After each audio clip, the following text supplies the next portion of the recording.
Welcome to सुविद्यो। और यहाँ हम बेल्जियम और श्रीलंका की वीडियो की मदद से समझने का कोशिश करेंगे कि पावर शेयरिंग हमारे लिए कितना जरूरी है। पर वीडियो स्टार्ट करने से पहले ही हम समझते हैं कि पावर शेयरिंग का आखिर मतलब होता क्या है। To share power among different smaller units, सब यूनिट्स और at the same level means किसी एक आदमी के पास अगर पावर है तो उसे वो डिफरेंट पीपल पर शेयर कर दे। इस चैप्टर के कंटेक्स्ट में अगर बात करें तो पावर को एक पर्सन से, एक पोजीशन से या एक इंस्टीट्यूशन से डिफरेंट इंस्टीट्यूशंस में, डिफरेंट पर्संस में, डिफरेंट ग्रुप्स में शेयर कर देना, यही होता है पावर शेयरिंग।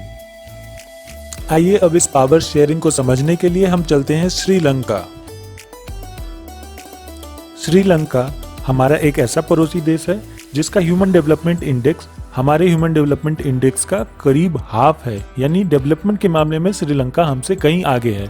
इसके अलावा श्रीलंका का लिटरेसी रेट 96.3% जो कि हमसे कहीं आगे है। अगर इथनिसिटी की बात करें तो श्रीलंका में 74% लोग सिन्हालीज रहते हैं, 18% तमिल बोलने वाले लोग रहते हैं जिनमें हिंदूज और मुस्लिम्स भी हैं, और करीब 9% लोग क्रिश्चियन हैं। ज्यादातर सिन्हालीज लोग बुद्धिज्म फॉलो करते हैं। इस तरह से श्रीलंका में 4 मेजर रिलीजन है: Buddhism, Hinduism, Islamism and Christianity. Sri Lanka एक ब्यूटीफुल आइलैंड कंट्री है। यहाँ की पॉपुलेशन 2 करोड़ से ज्यादा है, बट इस रिलीजन एंड लैंग्वेज की वजह से इस कंट्री में कुछ कॉम्प्लेक्सिटी है जो हम आगे की वीडियो में देखेंगे।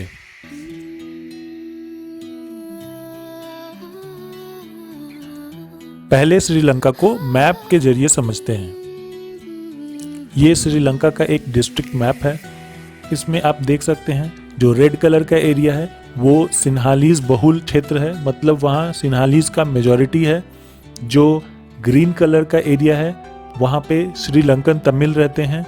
जो पीच कलर का एरिया है वो इंडियन तमिल्स का है, और जो लाइट स्काई ब्लू कलर का है वो श्रीलंकन मूर है, यानी जनरली ये लोग मुस्लिम्स होते हैं। अब आइए श्रीलंका की डेमोग्राफी को एक पाई चार्ट के जरिए समझते हैं। सबसे पहले श्रीलंका में 74% सिन्हालीज रहते हैं, 8% अदर यानी क्रिश्चियन रहते हैं, 5% इंडियन तमिल एंड 13% श्रीलंकन तमिल रहते हैं। तो टोटल तमिल हो गए 18%। अब श्रीलंका की गवर्नमेंट के बारे में समझते हैं। वहां का डेमोक्रेटिक सेटअप कैसा है। श्रीलंका को 1948 में इंडिपेंडेंस मिली थी और वहां पर एक मेजोरिटेरियन डेमोक्रेटिक गवर्नमेंट बनाया गया। ये एक डेमोक्रेटिकली इलेक्टेड गवर्नमेंट था जिस पर सिन्हालीज लोगों का डोमिनेशन था। Apart from this, Sinhalese people adopted a series of majoritarian measures to establish Sinhalese supremacy, like in 1956 Act. इस एक्ट में सिन्हाला लैंग्वेज को ओनली ऑफिशियल लैंग्वेज डिक्लेयर कर दिया गया श्रीलंका का। इसके बाद सिन्हाला लोगों को university positions and government jobs में भी रिजर्वेशन दिया जाने लगा, प्रेफरेंस दिया जाने लगा। इसके बाद कॉन्स्टिट्यूशन को ऐसे अमेंड किया गया जिससे बुद्धिज्म को बढ़ावा मिल सके, और बुद्धिज्म मेनली सिन्हालीज लोगों के द्वारा फॉलो किया जाता था। आइए अब समझते हैं कि श्रीलंका के इस मेजोरिटेरियन डेमोक्रेटिक सेटअप का रिजल्ट क्या हुआ। कंट्री में गवर्नमेंट के द्वारा सिन्हाला लैंग्वेज को इतना प्रमोट करता हुआ देख श्रीलंकन तमिल्स में डिस्ट्रस्ट बढ़ गया और सिविल वॉर स्टार्ट हो गया। इसके बाद श्रीलंकन तमिल्स ने अपना एक पार्टी लॉन्च किया और अलग स्टेट बनाने का डिमांड किया। उस स्टेट का नाम दिया गया तमिल एलम, जहाँ पे तमिल एक ऑफिशियल लैंग्वेज होगी, रीजनल ऑटोनॉमी होगा तमिल्स का, और इक्वालिटी होगी एजुकेशन और जॉब को सिक्योर करने में। अब तमिल लोग लड़ रहे थे ताकि तमिल को भी ऑफिशियल लैंग्वेज बनाया जाए, उनका रीजनल ऑटोनॉमी मिले, इक्वल अपॉर्चुनिटी मिले एजुकेशन और जॉब में, और northern and eastern part of Sri Lanka में एक अलग तमिल एलम कंट्री बन जाए। आइए एक वीडियो के जरिए समझते हैं ये सिविल वॉर कितना डिस्ट्रक्टिव था।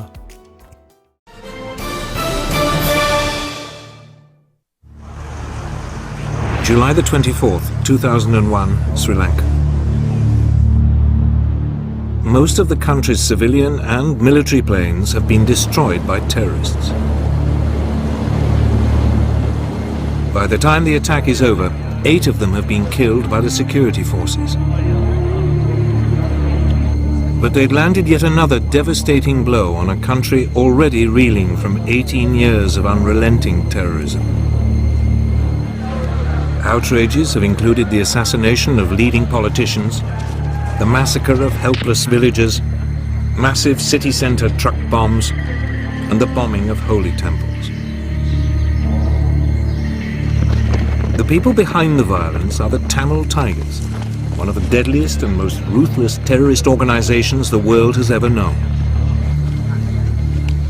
They will stop at nothing to win independence for the Tamil provinces in the north and east of Sri Lanka.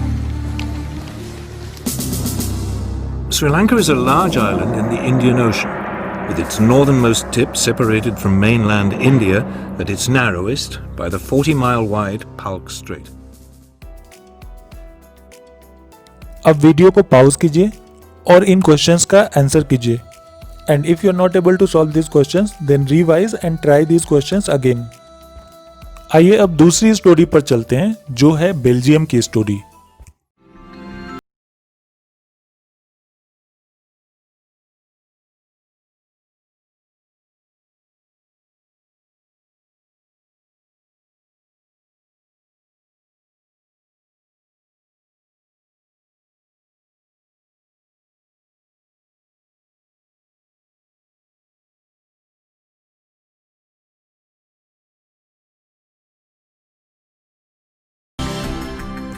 इस वीडियो के बाद बेल्जियम को हम एक मैप के द्वारा समझते हैं। ये नॉर्थ वेस्टर्न यूरोप का एक मैप है। इस मैप में बेल्जियम को पिंक कलर से दिखाया गया है। इसमें जो बेल्जियम का ऊपर वाला पोर्शन है दैट इज नॉर्दर्न पोर्शन है, वो फ्लेमिश रीजन है, यानी वहाँ पे डच बोलने वाले लोग रहते हैं। और साउथ वाला पोर्शन वलून है जहाँ पे फ्रेंच बोलने वाले लोग रहते हैं। ब्रुसेल्स जो बेल्जियम की कैपिटल है वो फ्लेमिश रीजन में आती है, यानी डच बोलने वाले लोग ब्रुसेल्स के चारों तरफ रहते हैं। ये ऐसा इसलिए है क्योंकि साउथ में फ्रांस है तो वहाँ पे फ्रेंच बोलने वाले लोग हैं, और नॉर्थ में नीदरलैंड है तो वहाँ पे डच बोलने वाले लोग रहते हैं। आइए अब बेल्जियम की एक्चुअल प्रॉब्लम को एक पाई चार्ट से समझते हैं। पहले समझते हैं बेल्जियम की राजधानी यानी कैपिटल ब्रुसेल्स को। ब्रुसेल्स में 80% लोग फ्रेंच रहते हैं और 20% डच रहते हैं। फ्रेंच लोग जनरली अमीर होते हैं और डच लोग कंपैरेटिवली गरीब होते हैं। वहीं पूरे बेल्जियम में 40% फ्रेंच रहते हैं, 59% डच रहते हैं और 1% जर्मन रहते हैं। तो इसका मतलब आपको समझ में आ गया होगा। ब्रुसेल्स जो कि बेल्जियम की कैपिटल है वहाँ पे फ्रेंच लोगों का मेजॉरिटी है, जबकि पूरे कंट्री में डच की मेजॉरिटी है। अब प्रॉब्लम ये हुई कि गवर्नमेंट किसकी बनेगी, डच लोग जो ज़्यादा हैं या फ्रेंच लोग जो कम हैं लेकिन अमीर हैं। आइए देखते हैं बेल्जियम ने क्या डेमोक्रेटिक सेटअप बनाया इस प्रॉब्लम को सॉल्व करने के लिए। बेल्जियम में 3 लेवल का गवर्नमेंट बनाया गया। सबसे पहले सेंट्रल गवर्नमेंट जहाँ पे डच, फ्रेंच और जर्मन कोई भी लैंग्वेज बोलने वाले लोग मिनिस्टर बन सकते हैं। दूसरा स्टेट गवर्नमेंट, और ब्रुसेल्स में एक अलग से गवर्नमेंट बनाया गया जहाँ पे दोनों लैंग्वेज बोलने वाले लोगों का इक्वल रिप्रेजेंटेशन था। इसके अलावा एक कम्युनिटी गवर्नमेंट भी बनाया गया जो कि अलग अलग लैंग्वेज बोलने वाले लोगों का अलग अलग था। जैसे फ्रेंच लोगों ने अपना फ्रेंच कम्युनिटी गवर्नमेंट बनाया और डच लोगों ने अपना डच कम्युनिटी गवर्नमेंट बनाया। इसके बाद कुछ और रूल्स एंड रेगुलेशंस बने, जैसे equal number of Dutch and French speaking ministers होंगे सेंट्रल गवर्नमेंट में। सेंट्रल गवर्नमेंट में कोई एक कम्युनिटी कोई भी डिसीजन नहीं ले सकता है। स्टेट गवर्नमेंट को सेंट्रल गवर्नमेंट का सबऑर्डिनेट नहीं बनाया गया, इसका मतलब स्टेट गवर्नमेंट का अपना अलग नियम कानून है। और ब्रुसेल्स गवर्नमेंट में भी लोगों का इक्वल रिप्रेजेंटेशन था। अब देखते हैं इस डेमोक्रेटिक सेटअप का रिजल्ट क्या हुआ। रिजल्ट ये हुआ that country remain united respecting the feelings of different communities and regions. मतलब ना ही कंट्री टूटा और ना ही कंट्री में कोई सिविल वॉर हुआ। और ब्रुसेल्स की इस डेमोक्रेटिक सेटअप को देखकर यूरोपियन यूनियन का हेडक्वार्टर ब्रुसेल्स को बनाया गया। सो इस तरह से आपको कंपेयर करना है श्रीलंका और बेल्जियम की स्टोरी को। Now again pause the video and try to solve the given questions. If you are not able to solve these questions, then revise and again try to do this. Belgium से related इन questions को करने के बारे में आपको ये सोचना है कि आखिर बेल्जियम ने किया क्या। बेल्जियम ने पावर को शेयर किया क्योंकि सोसाइटी में रहने का हक सबका है, इसीलिए सभी के पास कुछ ना कुछ पावर होना चाहिए।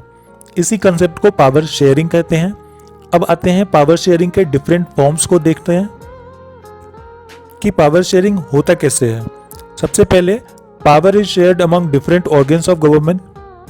लाइक गवर्नमेंट के अलग अलग ऑर्गन्स होते हैं जैसे legislature, executive and judiciary. Second है power is shared among different levels of government जैसे central government, state government and local government, जो कि इंडिया में भी है।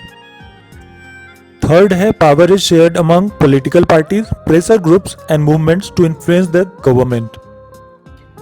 तो आपने कई बार देखा होगा गवर्नमेंट के डिसीजन को चैलेंज किया जाता है या उसे अपोज किया जाता है पॉलिटिकल पार्टीज के द्वारा, या फिर कुछ प्रेशर ग्रुप्स होते हैं, ट्रेड यूनियन, एसोचैम, आरएसएस, भारतीय किसान संघ, फिक्की, ये सभी प्रेशर ग्रुप्स या मूवमेंट्स हैं।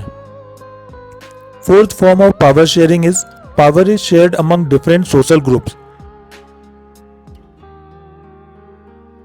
जैसे कास्ट बेस्ड सोशल ग्रुप होता है, जेंडर बेस्ड सोशल ग्रुप होता है, यानी महिलाओं का अपना अलग से सोशल ग्रुप होता है। इसके अलावा बैकवर्ड क्लासेस सोशल ग्रुप्स होता है, कुछ दलित या कोई आदिवासी का अलग से अपना ग्रुप होता है जो अपने लोगों के वेलफेयर के लिए सोचते हैं। तो ये 4 तरीके से हम लोग पावर को शेयर कर सकते हैं। इसके बाद हम चलते हैं पावर शेयरिंग क्यों जरूरी है, उसके 2 रीजन पे। सबसे पहला रीजन है प्रूडेंशियल रीजन और दूसरा रीजन है मोरल रीजन। पावर शेयरिंग का प्रूडेंशियल रीजन ये है कि पावर शेयरिंग बेटर आउटकम देता है, कोई भी लड़ाई या दंगा नहीं होता है कंट्री में, सोशल कॉन्फ्लिक्ट तो ये घटाता ही है, और पॉलिटिकल ऑर्डर को स्टेबिलिटी प्रोवाइड करता है, यानी बार बार गवर्नमेंट चेंज नहीं होती है, लोगों का गवर्नमेंट पे भरोसा बना रहता है। इसके अलावा मोरल रीजन है। Moral reason is that power sharing is the very spirit of democracy. People have a right to be consulted on how to be governed. लोग पार्टिसिपेट करते हैं, चूंकि लोगों का गवर्नमेंट है इसलिए लोगों का पार्टिसिपेशन बढ़ जाता है और ये डेमोक्रेसी को और हेल्दी बनाता है। इसके अलावा वीडियो को फिर से पॉज कीजिए and try to solve these questions. If you are not able to solve these questions, then revise again and you will be surely able to solve these questions. यही था एक छोटा सा चैप्टर पावर शेयरिंग। इसके बाद सुविद्यो एक important questions for the session and previous year asked questions का series लेकर आ रहा है। तो चैनल को सब्सक्राइब कीजिए, वीडियो को लाइक कीजिए और अपने फ्रेंड्स में शेयर भी कीजिए। और अगर आप वीडियो में कुछ इंप्रूवमेंट चाहते हैं तो इसके लिए कमेंट जरूर कीजिए। Thank you for watching.